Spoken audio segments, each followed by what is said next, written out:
من المجلس الوطني لحقوق الإنسان جيت لهنا المندوب اللجنة الجهوية لحقوق الإنسان القلمي بالداخلة في المساهمة في تأطير هذه الورشة المنظمة في بلدية لوطية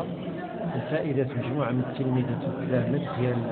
الدائرة الترابية للجنة الجهوية، وكذلك تكملة للنشاط اللي عرفته الإقصائيات المنظمة في إطار جائزة الناشئة للتلاميذ للمؤسسة التعليمية من أجل التربية على حقوق الإنسان ونشر قيم الوسط المدرسي. هذا الوسط المدرسي الذي يراهن عليه المجلس نشر ثقافة حقوق الإنسان والنهوض بها، واللي كما هو معلوم تربيطه اتفاقية شراكة مع وزارة التربية الوطنية وكذا لجانه الجهوية ومع الأكاديميات ومع النيابات التعليمية.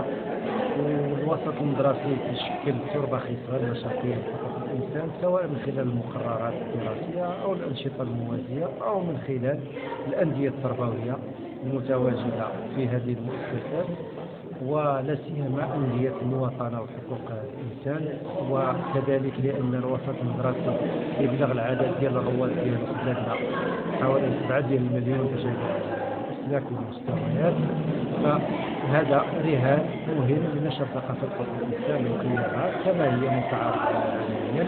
وكما انخرطت في هذه المدينة، وكذلك لتكوين مواطنات ومواطنين الغد، لأن هاد الشابات والشبان فعلا يبينوا على واحد الكفاءة واحد القدرة، ولهذا المجلس يعتبرهم كذلك من الفئات المستهدفة وكذلك من الفاعلين مع المجلس لنشر قيم وثقافة حقوق الإنسان.